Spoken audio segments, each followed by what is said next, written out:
At alam nyo ba, may katangahan akong ginawa. So it's very unfortunate. Kasi wala tayong pera, tayo magkunwari. Alright, so good morning guys. Today is Saturday at nagre-ready tayo ngayon para ipa-service tong ating Ninja 1000. So ayan na po siya. So far inaalikabok na kasi hindi nagagamit. Pero all goods pa naman. So service, tapos papacheck up natin yan. And then konting ride na lang din. Tingnan natin kung saan tayo makakapunta. So ayan, mga upgrades so far na ginawa natin is itong slider na DIY natin. Ipapakita ko siguro sa inyo kung paano tanggalin yung flarings at some point. Ano pa ba? Tangpad. And then ayan, naglagay din tayo ng spools kung nakikita nyo. May gas na yung spools. Hindi natin alam kung saan nagaling yun. And then ano pa ba? Yung enlarger. So yan ang ating mga nabili. So samahan nyo ako ngayon at puntahan natin ang dealership at ating ipagawa ang ating Ninja or ipa-service. First PMS to.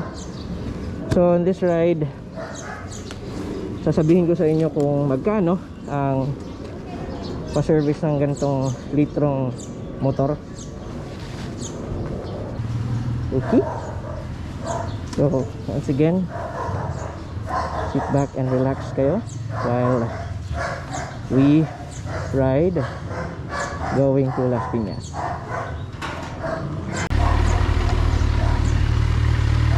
Ayan.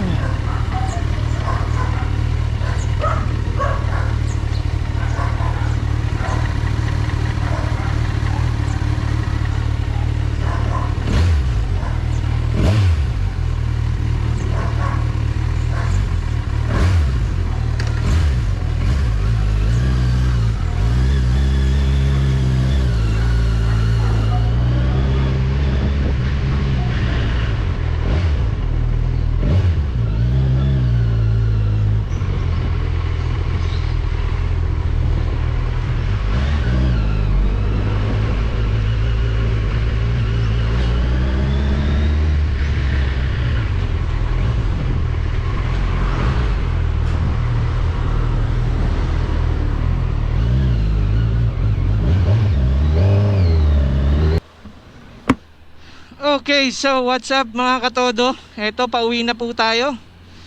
At alam nyo ba, may katangahan akong ginawa. Nagba-vlog tayo kanina while on our way sa dealership. At wala po tayong microphone. Hindi ko na isaksak yung microphone. Good job naman talaga. Ay, nako, Lord. Ayun, so i-discuss natin yung inabot ng ating PMS. So around 4,600. Hindi na tayo pinagbigyan para makapasok doon sa service area kasi bawal naman daw talaga. But we were given the amount naman ng, or syempre babayaran natin, so naibigay naman sa atin yung amount. And mababait yung mechanic nila. So thank you sa inyo mga sir. Hindi ko kayo entirely kilala pero maraming salamat sa pag-accommodate. Solid. And ito, iba nga yung pakiramdam ng napaka-smooth. Ito yung first PMS natin. So napaka-smooth ng arangkada. It's 12:03, trick na trick ang araw mga katodo. At tayo bumabiyahe, pauwi sa isang napaka-mainit na panahon. So ayun nga guys, kanina ang dami ko nang sinabi, no? Nag introduction pa ako sa bahay. Yun pala, hindi nakasaksak yung mic ng ating GoPro. So masaklap ang kaganapan. Na-realize ko pagdating ko na sa dealership, parang iba, parang may mali. Ayun, wala pala kasing microphone. Hindi nakapasok yung mic, or hindi nakapasok yung socket ng mic. So it's very unfortunate.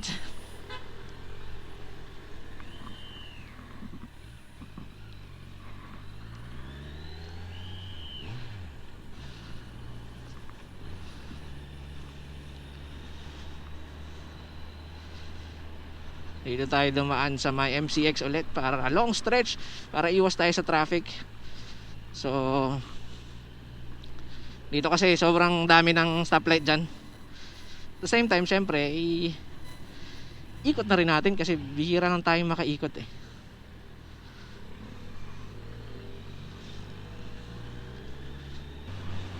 Iba na.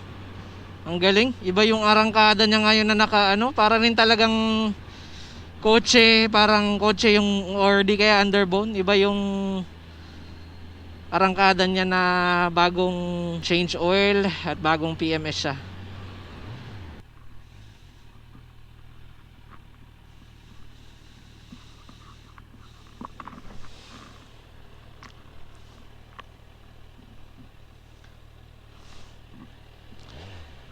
So kanina pala guys, sinakyan natin yung bagong ZX6R 2024. Ang ganda niya. Ganda ng stance niya. Solid. Masyadong dapa lang yung handlebar niya. Siguro hanggang dito. Sport type talaga siya. Pero panalo. Ang seat height naman, ipapakita ko siya separately sa ibang vlog. Yung seat height niya medyo mataas pero makitid yung tangke. Unlike na ito.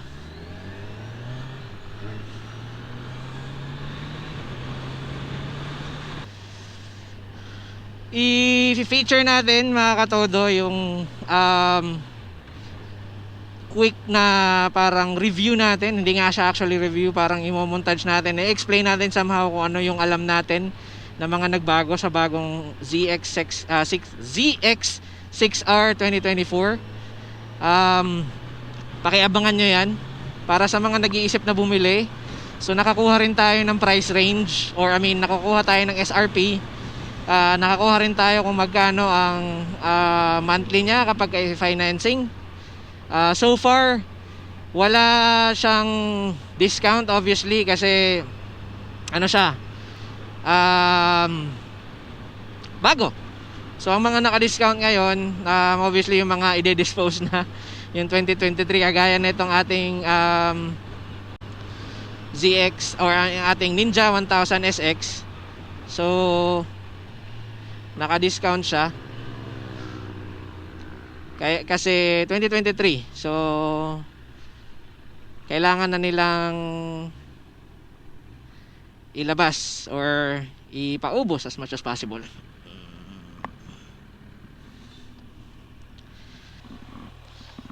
Thank you.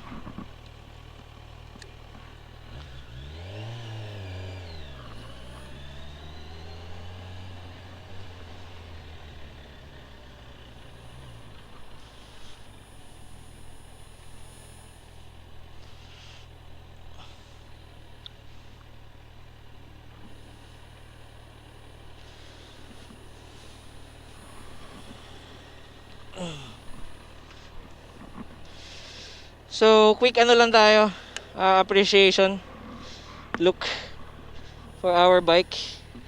So ayan po siya, medyo madumi. At the same time, ilagay na rin natin tong ticket. So ulitin ko lang yung ginawa ko kanina in case na hindi siya kumagat. So ito po yung bike natin, nag 1 month na at na PMS na siya, first month. So far wala tayong masyado pang upgrade kasi wala tayong pera tayo magkunwari. So ang pinaka-importante nating in-upgrade lang siguro dito is yung mga talagang importante lang din para sa bike. So una is yung slider, tapos yung tank pad. Naglagay din tayo ng spools. Lagay tayo ng spools at saka yung enlarger. So importante siya actually. Especially kung accidentally nating mailaglag yung motor, although hoping and praying na wag naman sanang maging ganun. Ayun. So far yun, and then nag-iisip tayong bumili ng tail tidy.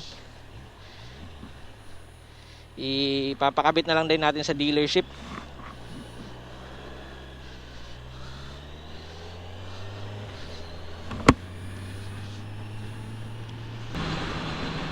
So far yun pa lang naman ang nailagay natin dito mga katodo. Syempre nag-invest din tayo sa gears natin. Syempre importante yan. We'll never know kung anong mangyari, so at least protektado tayo. Ayun, so ito po muna ang ating lakad for today. Maraming salamat sa pagsama sa atin sa ating first PMS at another milestone. Maraming salamat sa mga nanonood dun sa ating mga videos. I'm hoping na sana po mag-subscribe kayo. At para sa aking 3 subscriber, mabuhay kayo hanggat gusto nyo. Maraming salamat sa suporta. At magtiwala kayong mag-upload tayo ng mga quality videos. So bago pa lang tayo sa motovlogging, I hope that you will understand. Pero eventually mga katodo, mag-evolve din naman tayo. Mas matututunan natin kung paano mag-edit sa editing part. And ayun, i-update ko kayo sa lahat ng journey natin on this bike, lahat ng adventures natin on this bike, lahat ng mga DIY natin, ilalagay natin sa videos, lahat ng mga new bikes or possible bikes na pwede nating ma-review or mahiram. At kung umabot ka sa part ng video na to, maraming salamat sa iyo, at sana ma-appreciate mo ang ating mga ginagawang vlogs.